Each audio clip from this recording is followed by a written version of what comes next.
6 মাস আগে তারা একটি প্রেসার গ্রুপ হিসেবে তাদেরকে মানুষের সামনে উত্থাপন করে 6 মাস পরে এসে সেটাকে রাজনৈতিক দল হিসেবে তারা ঘোষণা দিয়েছে। তাই জাতির সাথে তারা তামাশা করেছে, মিথ্যাচার করেছে। এই ধরনের মিথ্যাচারকারী তাদের কাছ থেকে জনগণ কি পাবে আমার জানা নেই। তবে হ্যাঁ, আরেকটি কথা বলতে চাই, তাদের কোনো সফলতা আমরা এই 6 মাসে দেখতে পাইনি। আমরা দেখলাম নাহিদ সাহেব তিনি উপদেষ্টা হলেন, উপদেষ্টা হয়ে উনি কিছুই করতে পারেন নাই। সেখান থেকে ব্যর্থতার দায় মাথায় না নেওয়ার কারণে তিনি সেখান থেকে পদত্যাগ করলেন, আম খাইলেন কিন্তু আটি ফেরত দিলেন। সেই জন্য নাহিদ সাহেবকে বলতে চাই, আপনি আম খাইয়ে আটি ফেরত দিচ্ছেন বড় ধরনের ক্ষমতা দখল করবার জন্য। সেই স্বপ্নে আপনারও ক্ষমতার লোভ আছে, সেই জন্য আপনি সংক্ষিপ্ত সময়ের উপদেষ্টা না হয়ে, মন্ত্রী না হয়ে 5 বছরের জন্য মন্ত্রী। তবে হ্যাঁ, আরেকটা কথা বলতে চাই যে জুলাই ফাউন্ডেশনের দায়িত্ব নিয়েছিল সার্জিস আলম, আম খায়া আটি ফেরত দিয়েছে। 12 দিন পরে আমরা জানতে পেরেছি সে পদত্যাগ করেছে। এই ধরনের আম খায়া আটি ফেরত দেওয়া ব্যক্তিদেরকে যদি জনগণ বিশ্বাস করে এবং সামনে ক্ষমতায় আনতে চায়, তাহলে আমরা মনে করি জনগণের সাথেও তারা প্রতারণা করবে। তাই জনগণকে সিদ্ধান্ত নিতে হবে কাকে তারা বিশ্বাস করবে, কাকে তারা ভোট দেবে, কাকে তারা ক্ষমতায় আনবে, কার হাতে দেশের দায়িত্ব তুলে দেবে। এমন এক ভিন্ন চিত্র দেখলাম, তাদের নতুন দল জন্ম নেওয়ার সাথে সাথেই তাদের দলের কেন্দ্রীয় নেতা হয়ে গেছে আওয়ামী লীগের একজন নেতা, আওয়ামী লীগের একজন পোস্টেড নেতা।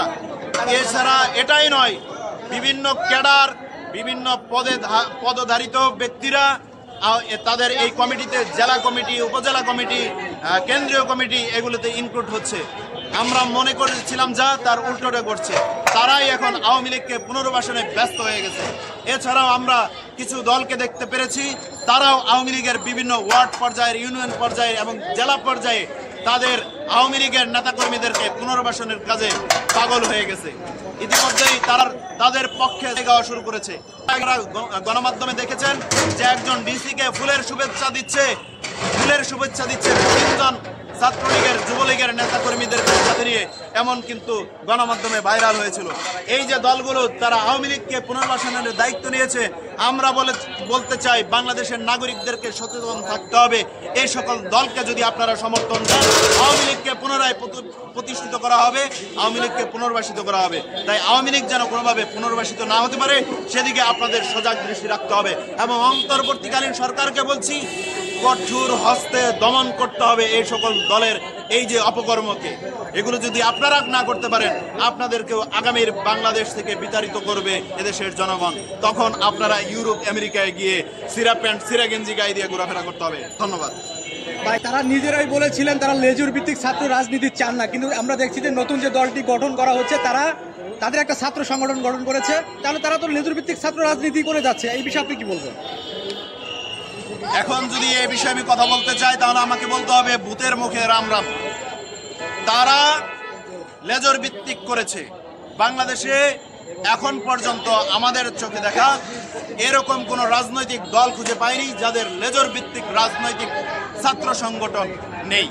প্রায় সকল দলের রয়েছে। তো এই ধরনের কথা তারা বলতেই পারে মানুষকে বোকা বানানোর জন্য, কিন্তু চিত্র হলো তাদের ছাত্র সংগঠন রয়েছে, যেটা তাদের পরিকল্পিতভাবে তাদের অঙ্গ সংগঠন। আমাদের কাছে কিছুদিন আগে বুলি ফুটিয়ে শুনিয়েছে যে নাগরিক কমিটি শুধুমাত্র প্রেসার গ্রুপ, মিথ্যাচার করেছে। বাংলাদেশে যদি প্রেসার গ্রুপ হিসেবে থেকে থাকে, তাহলে বলতে হবে একমাত্র হেফাজতে ইসলাম প্রেসার গ্রুপ। তারা দীর্ঘ প্রায় 1.5 যুগ যাবৎ বাংলাদেশে প্রতিষ্ঠিত একটি অরাজনৈতিক দল হিসেবে তারা প্রতিষ্ঠিত পেয়েছে, কিন্তু তাদের কোনো রাজনৈতিক চিন্তা ভাবনা নেই।